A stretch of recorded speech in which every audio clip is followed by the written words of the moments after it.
Ngayong araw nga pala ipahinga muna tayo sa dagat at magdagat naman tayo.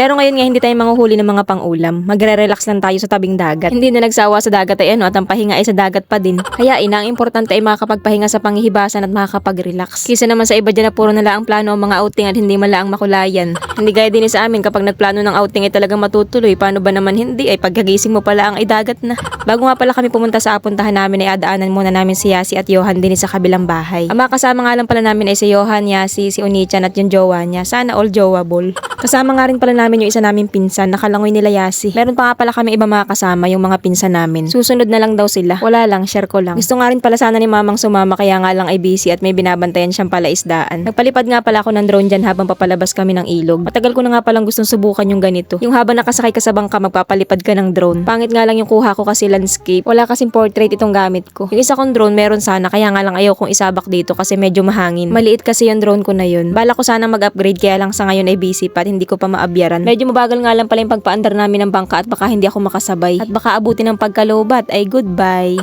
Alam nyo dati ang pagkakaalam ko sa drone nung hindi pa ako nakabili niyan. 1 to 3 hours bago malobat. Yun pala 18 minutes lang. Nga pala sa kabilang direksyon kami kanina papunta at makunguha nga sana kami ng tuyom o yung sea urchins baga. Maninisid kami. Kaso nga lang ay medyo malabo na ang tubig. Habang papunta nga pala kami sa Baybay Beach ay may kumakaway nga sa amin din sa tabihan. Gusto atang mapasama sa vlog. Kaso nga lang ay masyadong malayo at hindi sila makita. Sa panahon nga pala ng tag-init dito lang lagi kami nagpupunta sa Baybay Beach. Malapit nga lang pala ari sa bahay. Paglabas laang na ring ilog ay matatanaw mo na agad. Tapos minsan naman kapag tinatamad kaming pumunta dito, doon na lang kami mismo sa bahay nagsiswimming sa harapan ng bahay namin. Malinaw din naman ang tubig doon. Nga pala tamang-tama itong aking parcel at dumating na. At may mauupuan ako. At parang hindi rin naman ako makapagligo ngayon. Pagbibideo at pagpipicture lang ang dinayo ko dito. Isa nga lang pala itong dala kong bangko. Bahala sila kung saan sila umupo. And then sa mga susunod ay o-order ulit ako para mas marami, mas magastos.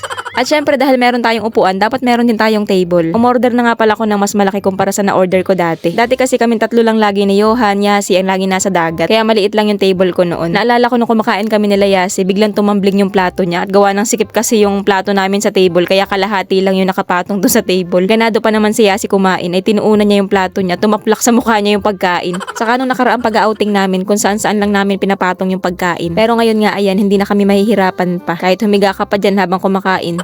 Ilalagay ko nga pala sa comment section ang link sa mga gustong mag-order dyan at gusto ring mag-outing. Siguraduhin nyo lang matutuloy ha. Charis, nagalit. May dala nga rin pala kaming trapal pero hindi ko yan binili. Binigay lang yan sa akin ng mayor ng Humalig. Salamat po. Sana next time cash na lang. Charis, demanding.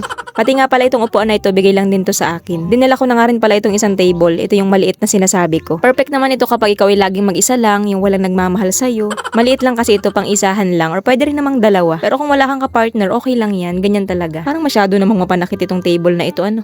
Sobrang init nga pala ngayon ng panahon pero ito nga mga kasama namin bata ay tuwang-tuwa na para bang nasa liwanag laang sila ng buwan. Habang si Onichan nga pala ay abala sa pagbubuhay ng apoy, ako naman ay abala din sa aking drone at magpapalipad nga ulit ako.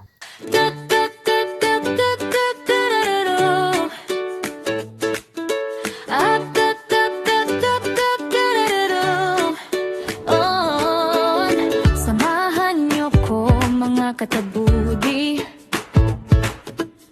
sa lalauhan at hibasanan, sa ilog, sa laot, kahit sa palaisdaan, dala ang sibat at sirop para manguha ng mauulam. So yun na nga, mabalik tayo. Dumating na nga pala yung pinsan ko na si Dennis, yung laging kasama ni Onichan kapag nag-live, ang kanilang dancer. At napaka-buenas nga at natusok pa ng aroma. Ito nga palang isa niyang kasama, pinsan din namin, si John Paul. May kasama nga rin pala silang 3 bata. Ayun, abala sa paglalangoy. Wala pa nga pala kami isang oras dito pero ang itsura nga ni Yasi ay toasted na. Nga pala mga dala naming pagkain, syempre hindi mawawala ang seafoods. Pero bumili din naman kami ng karne at saka nitong hotdog. May dala nga rin pala kami ditong katang at saka nitong palanghitan na nahuli ko sa pangingilaw. Saka meron din mga saang, butsay, balakwit, bobtail squid, saka hipon. Mas gusto namin ang pagkain sa mga ganito ay seafoods kasi libre. Pero yun na nga Dennis, ano ba yung ginagawa mo? Nag-iihaw ka ba o nagtatapa? Kailan pa kaya maluluto yan? Nga pala in-invite ko iba naming kaklase pero hindi nga sila makakapunta at busy sila sa kanilang buhay. So yun na nga guys, kain po tayo at hanggang dito na lang muna ang video para syempre ma-enjoy namin yung moment. So yun lang, bye!